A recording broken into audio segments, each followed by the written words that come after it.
Welcome to the Caro Kirsch podcast. My name is Caro, and this is a podcast where I talk about all my crafty things I like to do, which is mainly knitting. And currently there's also some cross stitch and more art in my life. So those are the three topics I want to talk to you today. There's also a tiny bit of acquisitions, but really just one thing actually. So it's going to be a quick episode, I think, because I've only been working on two main projects really. So I think this might be a short one. But if you're interested about what I've been up to in the past month or so, then gather around and continue watching. So I start as per usual with the knitting, and there isn't any finished objects, unfortunately. So I'll be jumping right into the works in progress category. And as I've just mentioned, I've been exclusively working on just two projects. And so I have a bit of progress to show, but at the same time, not quite as much because there's also been other stuff happening. So the first project I'm going to show you is the Sipila sweater by Caitlin Hunter. I'm knitting this sweater as a part of the project Christmas Sweater Knit Along, hosted by Ali of Little Drops of Wonderful.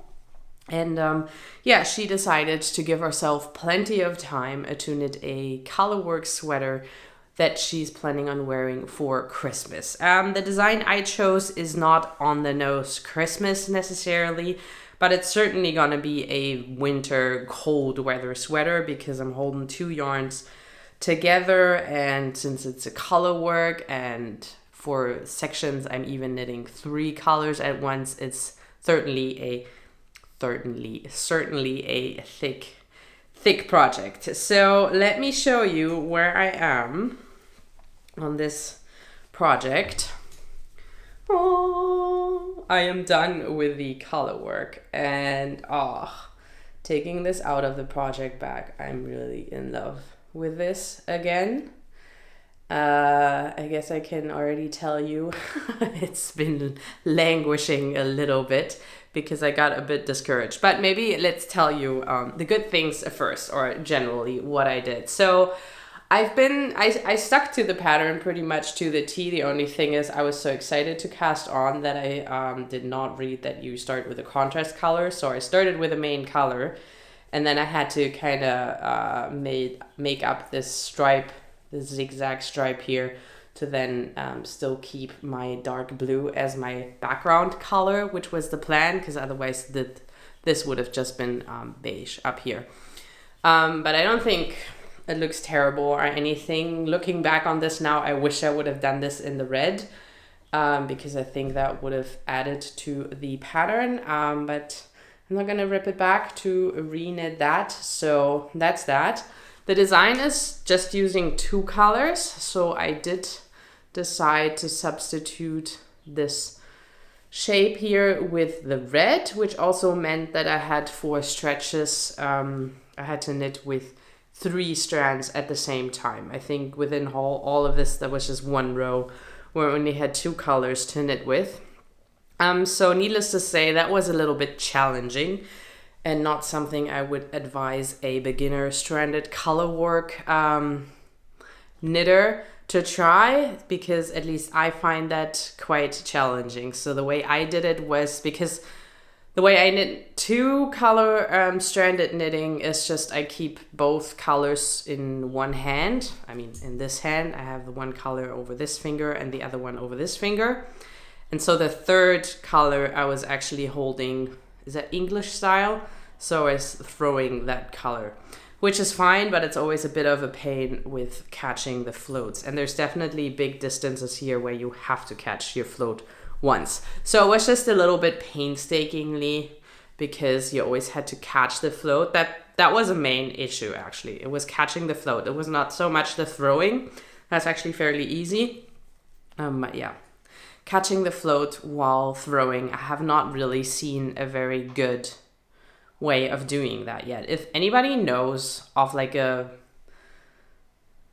kind of quick without you having to drop the yarn, and I don't know, it's just always a weird hassle to get the yarn where it needs to be caught behind the knitting. It's kind of in the flow method for doing that with throwing.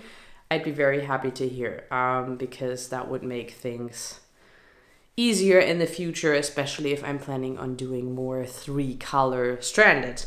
But yeah, the 2-color stranded is certainly much easier, and once I was done with that section, this last little bit went really fast, and as you can see, I'm now in the plain knitting stockinette body portion, so I've separated for the sleeves, which is also the time where I tried it on for the very first time.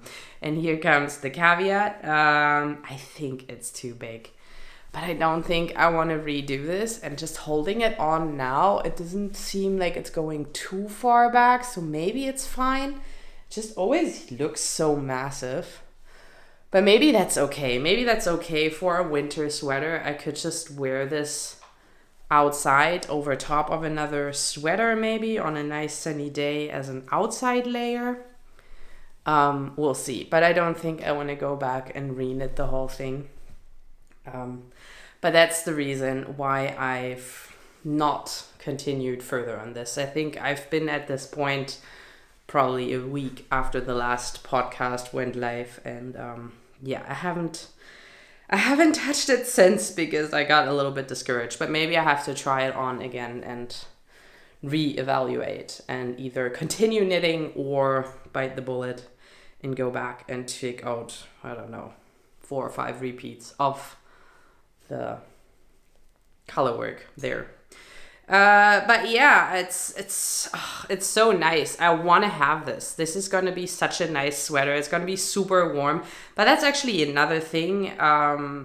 If it is super warm, I certainly don't want it to be very tight fitting, because I know I don't wear that kind of sweater.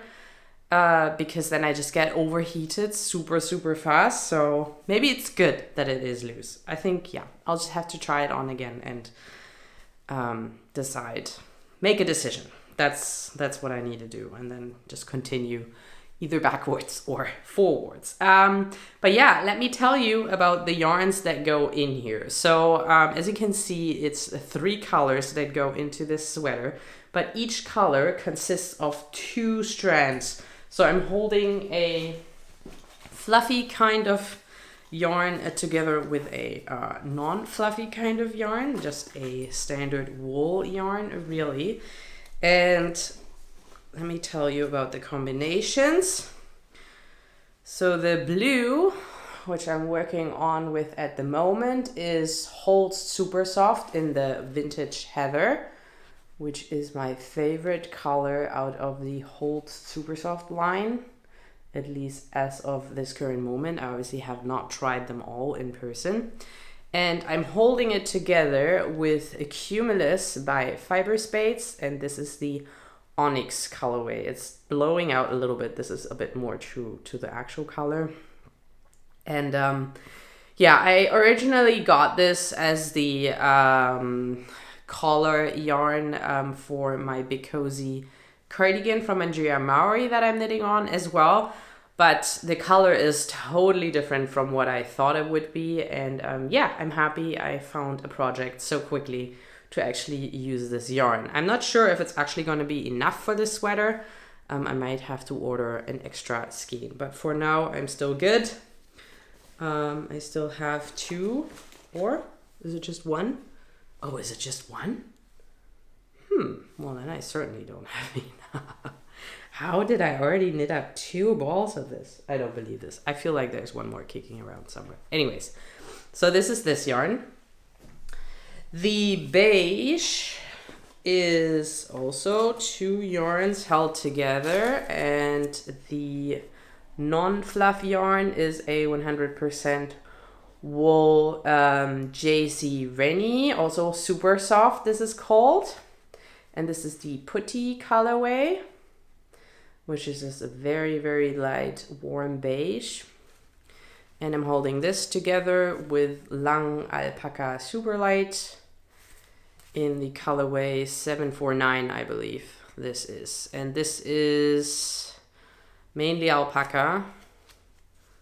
It's 54% alpaca, 24 polyamide, and 22 merino wool. And the cumulus, hang on, I'm doing this the same order as last time. It's 74 baby Surrey alpaca, and the rest is mulberry silk, which 26%. There you go. So that's this, and the red I actually don't have to show you anymore because I already packed it away. But I think I still have the yarn labels here. And yeah, there I used also Holt's Super Soft in the Bocata colorway. That was the 100% wool portion, and then the fluff content is Shibui Knits Silk Cloud in the Paprika colorway. So yeah. Oh yeah, look at that. There's already two of these labels in here, so I must have... No, there's already 3. How is that possible? How have I knit so much? Okay, wow, I'm definitely gonna have to reorder some of that yarn then. Yep, I'm already on my 3rd ball.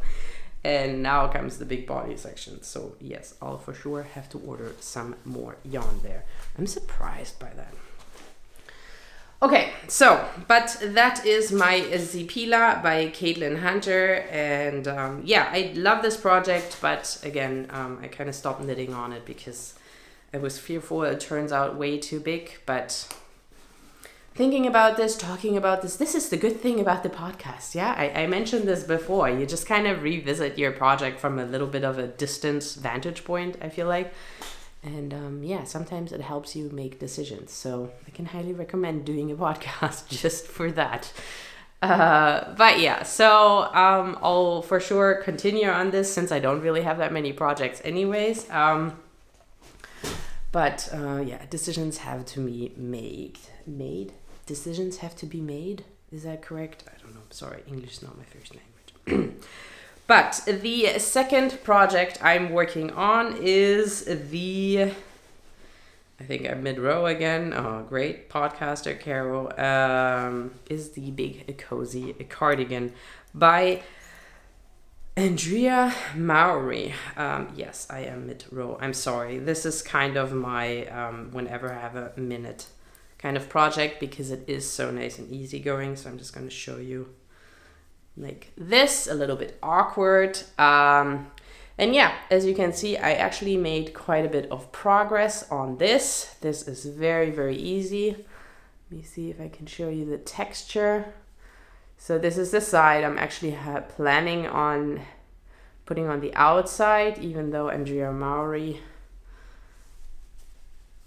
is the design has you put this on the outside, but I just prefer the look on the wrong side. I don't think there's a wrong or right side of this. I know she also uses this side as the outside on other projects. I think she mentioned that on her podcast. But yeah, so I pick this up whenever I'm in the car. I mentioned this last time. We go to my mom's house quite a lot lately because we are building a boat in her garage. So that's like a nearly 2-hour drive. So I make a bit of progress on that. And then I also knit on this while I'm waiting for my son to fall asleep at night. And also when I'm sitting with him on the ground and he's playing with something, then I have a few minutes to knit on this. Although lately my cross stitch has taken over that time slot.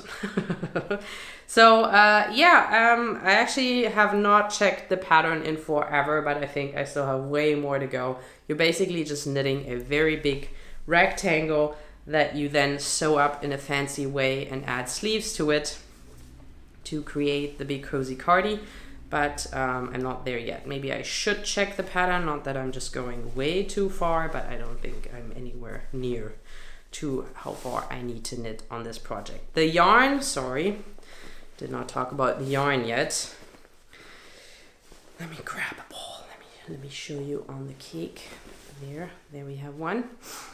The yarn I'm using for this is a JC Rennie again, but this is the super soft that also has cashmere content. I think this is like 25%, something like that, cashmere together with their their wool, which I don't even know what sheep breed that is. I don't think they specify. And this is the oyster color, which is a really nice, lively, warm gray that has like specks of orange and yellow in it. So yeah, I really love this colorway, and I'm holding two strands together. So I'm coming up with a very different gauge than Nigeria Maori does, but since it is such an easy shape, it's very easy to adjust according to gauge to still end up with the right size. I'm saying that, I have no idea if it's going to fit. Seeing the Sipila, because I also had a different gauge, or I thought I actually had the correct gauge on that one, but clearly I have a bigger gauge, because it's certainly turning out bigger than the size intended. So anyways, I'm not that good with that kind of stuff, it seems like, or my knitting just always turns out much different than my gauge swatch. I don't know. I don't have any explanations. But yeah, that is already it for my works in progress. And yeah, I haven't touched any other knitting projects. So to finish off the knitting segment, let me just quickly show you my acquisition. There's actually another store in town that is closing down. But it's like a big store that sells like clothes and kitchenware and I don't know, vacuums and all stuff. But they also have like a fabric and yarn section. And yeah, they had a bit of a sale going there. I think it was like 30% off. And I decided to get some merino yak from Schachenmeier. And it's the Regia Premium, and yeah, this is called Merino Yak, and it's a 100-gram ball that has 400 meters on it, so it's a fingering weight, a 4-ply, and I'm trying to find the contents. Here we are. It's like 58% wool, 28 polyamide, and 14% yak.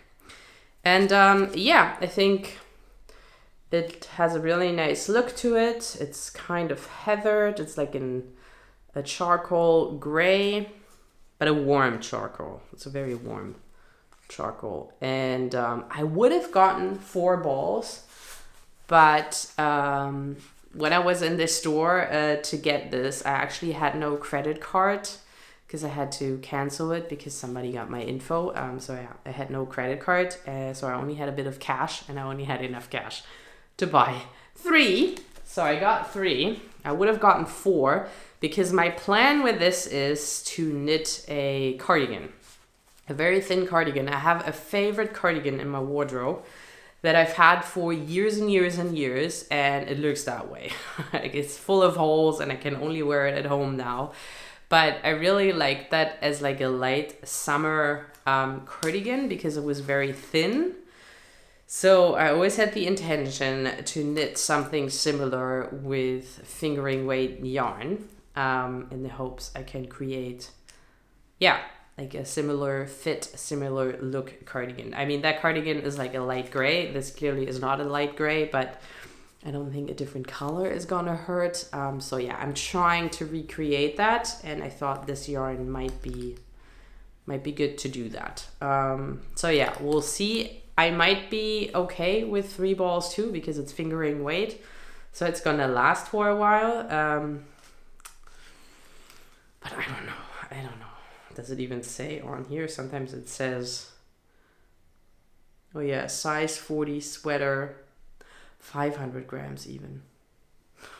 Okay, I might not have enough. But this is easily available yarn here in Germany. I can always get more, just regular price. But obviously I had to just go for it since it was off. Actually, I could check again. I think the store is still has their sales going.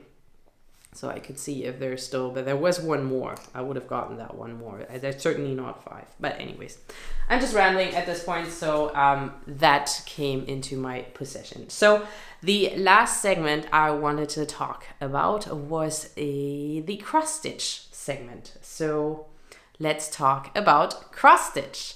Yeah, this is, I don't think it's gonna be a always in the future regular appearing section. But at the moment, I'm really enjoying cross stitch, and that might be one of the reasons why I haven't gotten that much knitting done.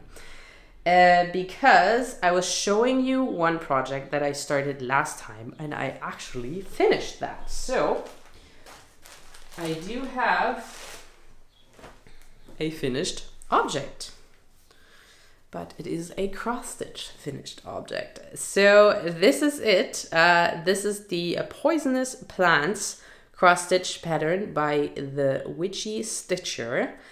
And as the name suggests, there is 10 poisonous plants on here in a nice kind of border. And yeah, you have the names written below. So the first one is the Moonflower. This is Hemlock, Foxglove, Bleeding Heart. What is this one? Hang on. Oh, Wolfsbane. Then what do we have here? Sorry, it's like all... Yeah, this one I didn't know at all. This is Hellbore or something. I don't know.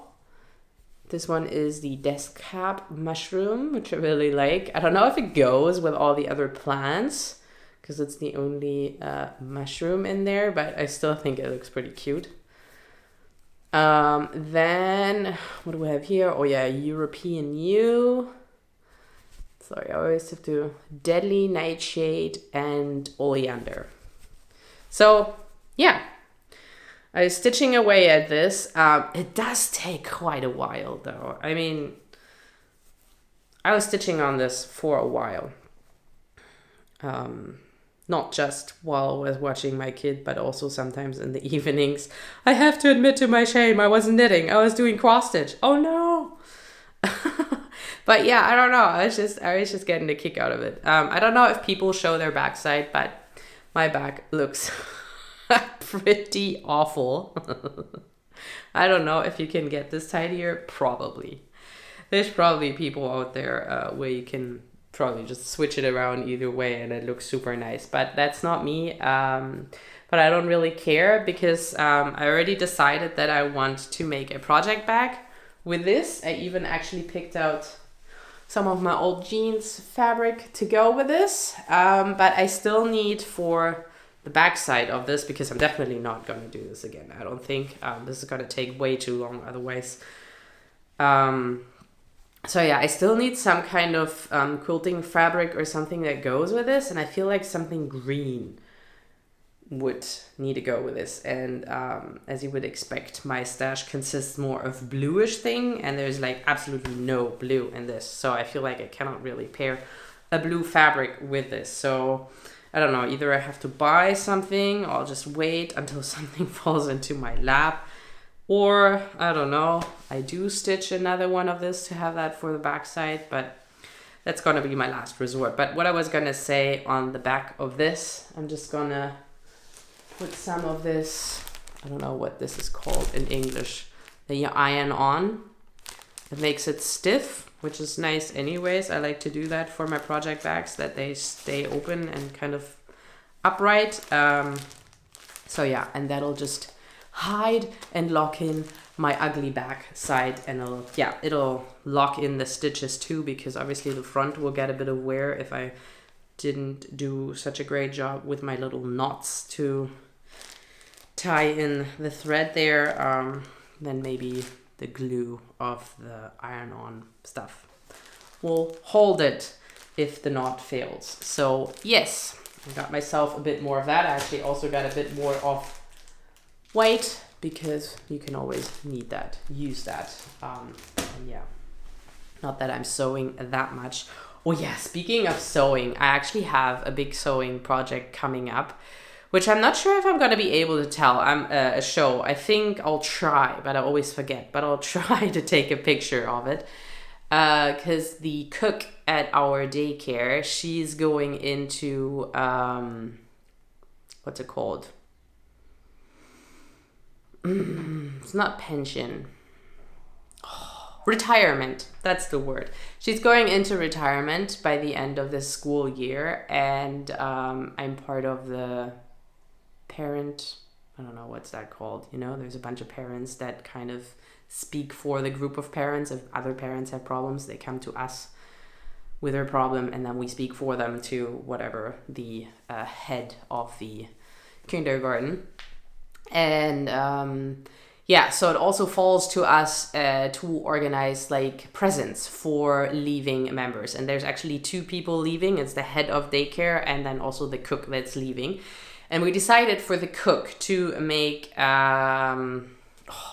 sorry, I'm struggling for English words today. An apron. To make an apron, since she's a cook, with like handprints of the kids on the fabric.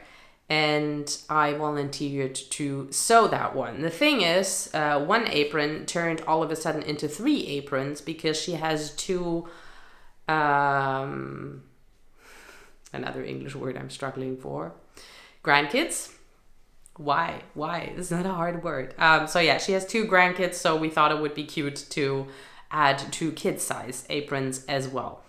So yeah, I have to sew that up, and yeah, I'll take a picture. I hope I remember to take a picture of the finished aprons, at least one of them, to show you how that looks. The fabric is at the moment at daycare, where we asked because they have like different rooms with topics, and the one room is the painting, crafting kind of room. So I asked them to do that with the kids, to print the fabric that as many kids as possible are actually on there for her to remember then. So that's the idea, and she's also going to get a voucher because we asked for money. It's a big daycare. There's like over 100 kids at that daycare, so you can imagine we collected quite a bit of money, and that's more than we need to buy fabric for 3 aprons. So she's also going to get a voucher, but you didn't need to know that. You don't care. But that's my sewing that's coming up in the future. But anyways, I'm still in the cross stitch segment.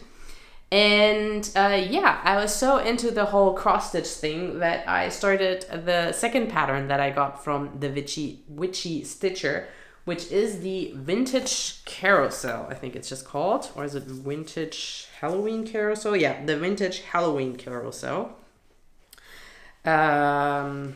Which I'm gonna just pop in a picture on how the finished thing looks, because I don't want to just hold the pattern into a camera.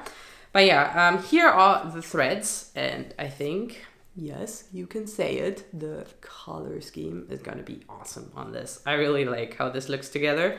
So this is the thread I'm using for it. And yeah, this is how far I am on this. So as you can see, I barely got started. And oh yeah, I should have mentioned the project before I did on Zweigart Aida fabric 14 count.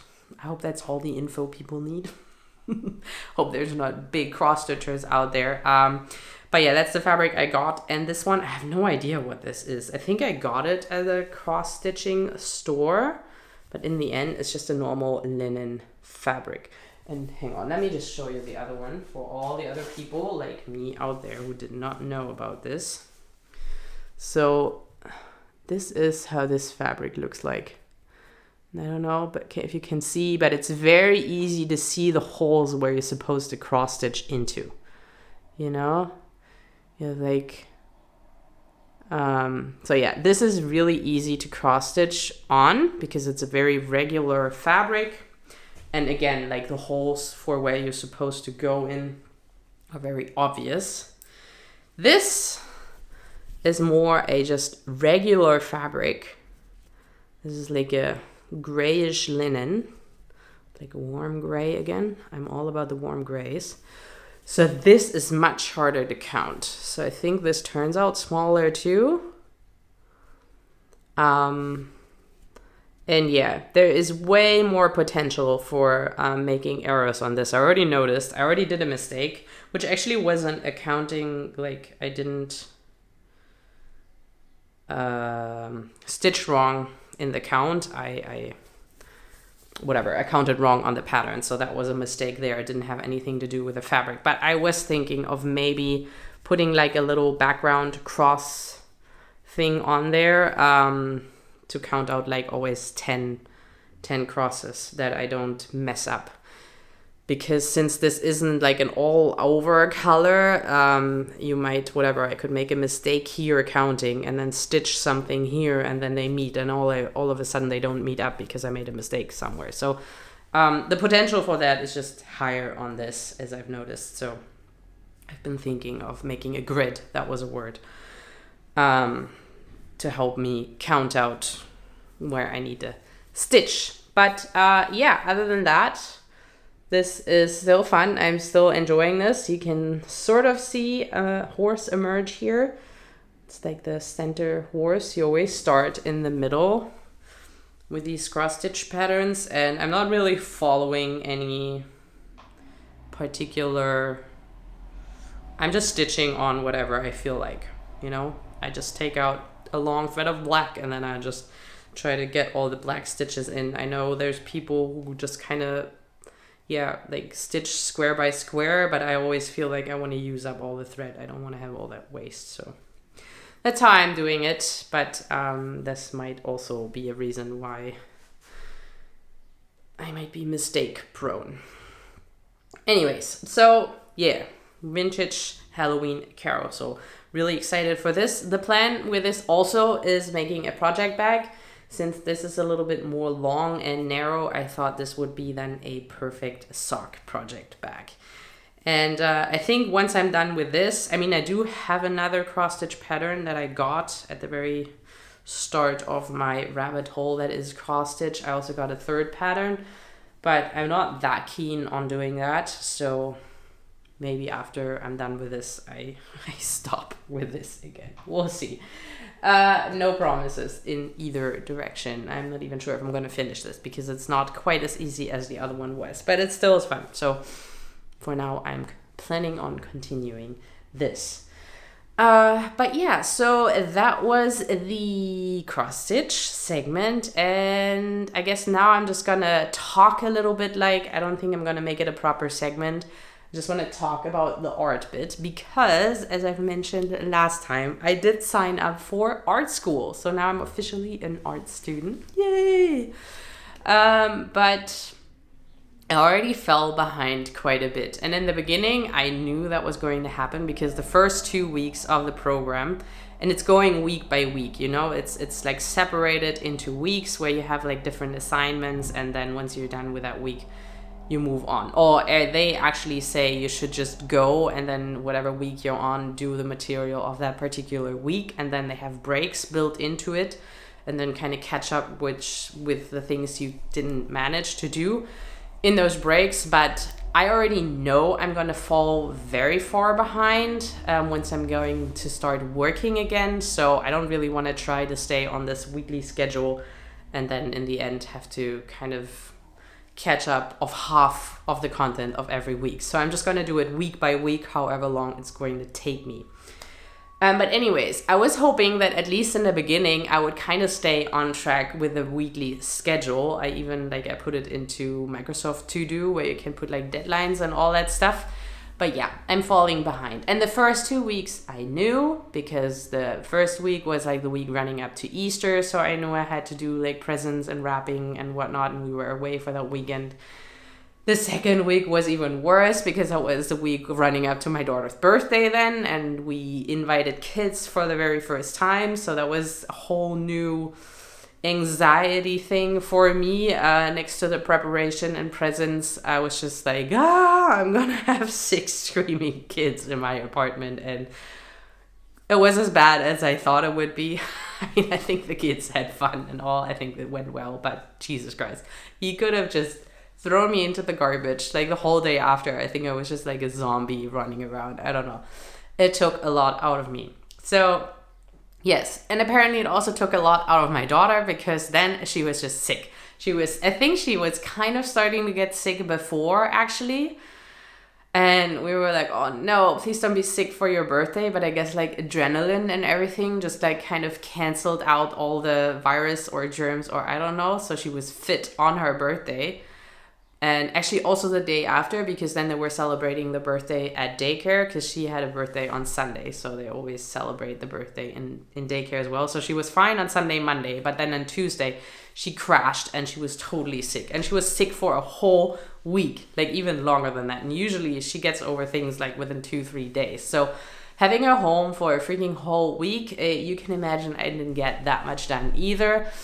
I mean, she was sleeping a lot on the couch, and when my son was also sleeping, I could actually get a little bit of painting done. So I did catch up a little bit of the first 2 weeks, but not a whole lot. But anyway, so she was sick, then I was sick, then my son was sick. It always goes through every family member. My husband actually was also sick this time. Usually he's the lucky one, doesn't get sick, but he got sick too.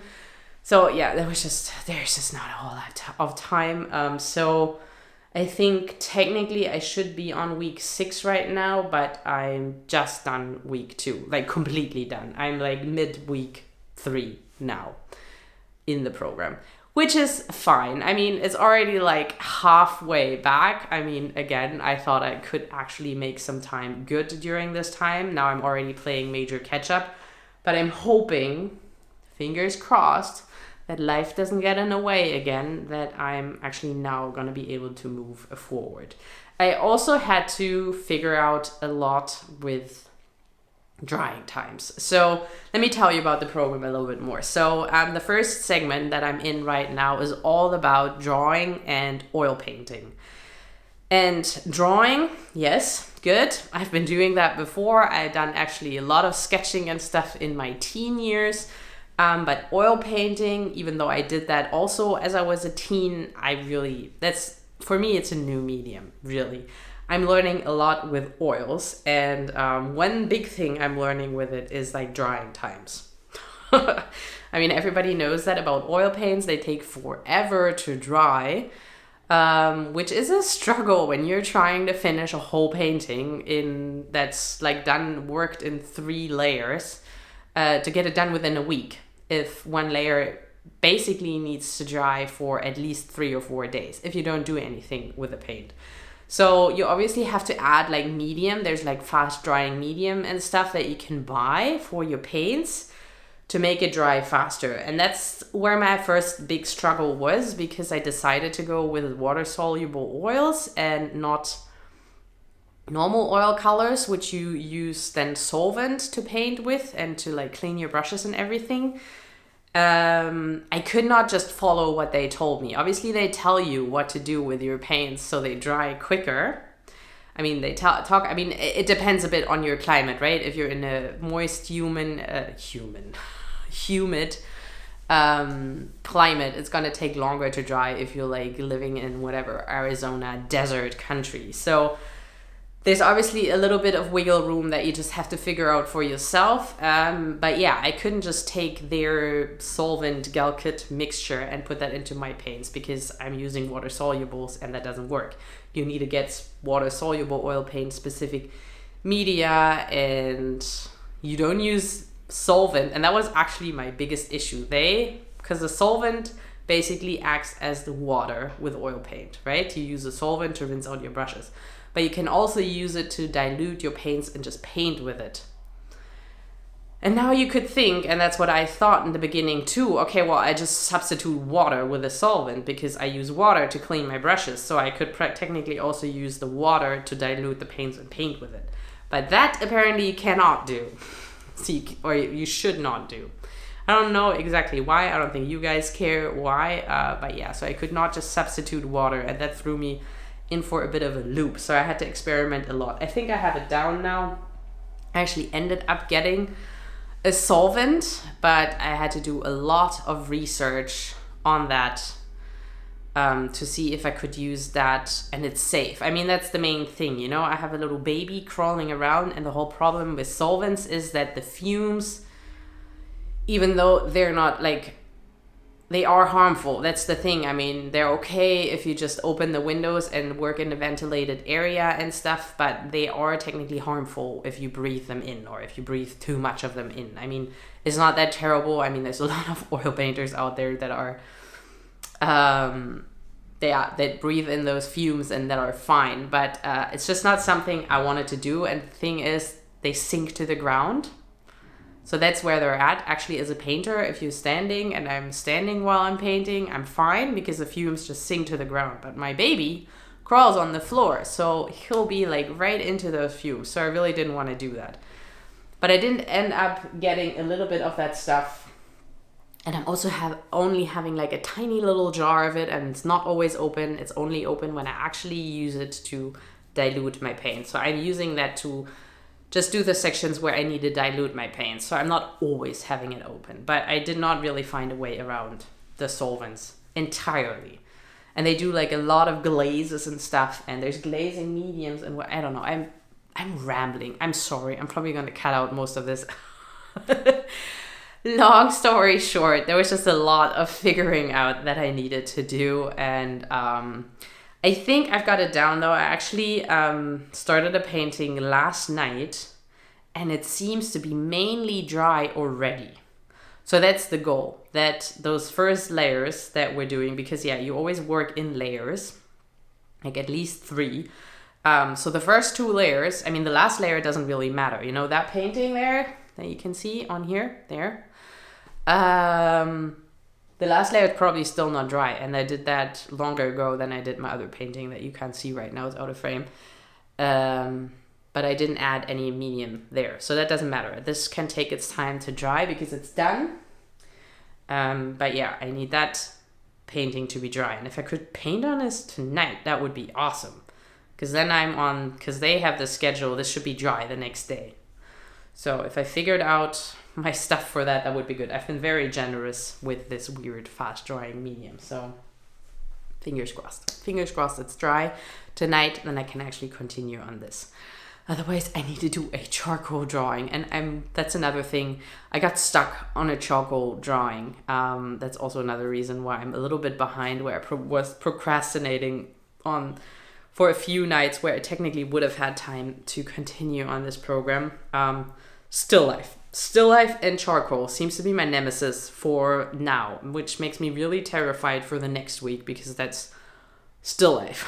It's just still life. I mean, it's still life with oil, so maybe that's different. I don't know if it's a charcoal that I don't like or if it's a still life that I don't like. But I struggle a bit with seeing value, I think. So we'll see. We'll see how next week goes. For now, I'm still in this week, so.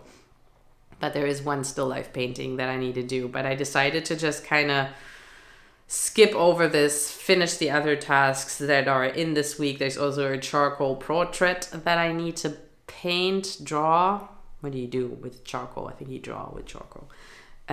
Anyways, so, but it is fun. I'm learning a lot. So far, I can definitely recommend the program. And I've actually printed out the textbook for all 4 segments. So you also get stuff to read. And I've read through all of that, mainly when I was sitting on the couch with my sick child. And yeah, no, there's a wealth of information, especially like the business segment towards the end. That was very interesting to read for me. And also the whole voice segment, finding your own voice, where they do like a lot of like psychology or personality tests and kind of tell you not how to paint according to your personality, but I don't know. Their whole idea is that if you don't paint how your temperament is, then you're not gonna like painting, and then you're not gonna want to go into your studio and paint. And I think I'm definitely a little bit, because I don't know, I have these artists that I like the artwork of, and I follow their process, but it's their process. It's something that's natural to them. And even though I might like the outcome of it, I don't think I enjoy the process, or at least not all the steps within it as much. And I think that's what's blocking me sometimes, because I don't really feel like doing this. Even though I like how it looks in the end, I don't really enjoy the process that much.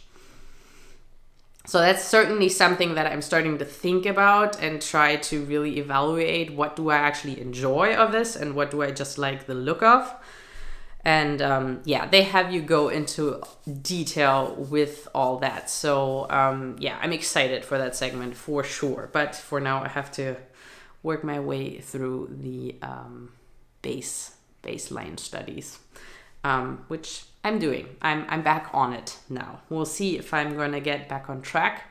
I did set my deadlines for my weekly schedule so that I'll eventually catch up, kind of just skipping over all the breaks. And hopefully I'll manage to stay a little bit on track with the timeline the course gives you. Anyways, but yeah, I think that's all I really meant to say. I'll probably would have inserted a bit of footage or at least pictures of the paintings I did. It's certainly not anything major, anything I love, but it's for learning. It's studying, it's learning new techniques. And again, I'm learning a lot. I'm certainly learning a lot, especially in the oil department, but also the whole charcoal drawing. I don't think I've ever really painted with charcoal. So yeah, there's certainly lots to learn for me, and that's the whole point, isn't it? And yeah, from that perspective, I'm really enjoying it, and I'm trying to not get too stressed out about the fact that I'm falling behind so much.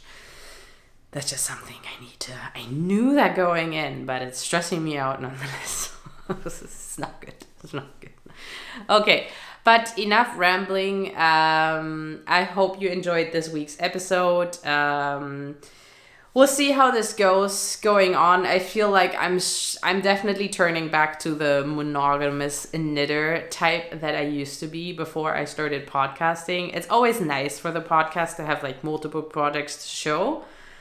But yeah, my temperament is really working on one project and kind of finishing that and then moving on to the next. So we'll see. I hope the podcasting won't suffer too much from all my other endeavors right now. But it is what it is, and I'm still enjoying making, but it's just shifting into different segments at the moment, which, yay, I like. I hope you like that too. I hope you're interested a bit in the other crafts as well.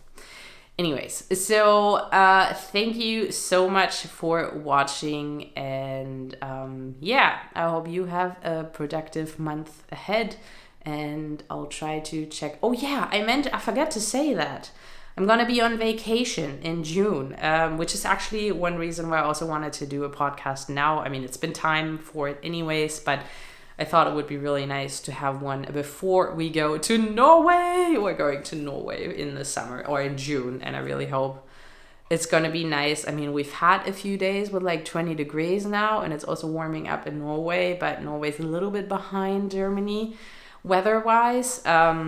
So I hope we don't have what we currently have in like 3 weeks, because currently we have rain. But anyways, I'm sure I'm gonna go visit a yarn store in Norway, and I'm probably gonna come back with a bit of yarn. I'm certainly planning on knitting, and I'm also planning on bringing all my art stuff and continuing with my schedule there. So yes, I might do an actual recording in Norway. We'll see about that. Maybe after. But it would be nice with a nice background, you know, like we have a house like right in a fjord. I mean, I think every house is in a fjord in Norway, to be honest, but it's obviously a cool backdrop. So yay, looking forward to that. But now I really stop. Thank you so much for watching, and I'll see you in a few weeks. Bye bye.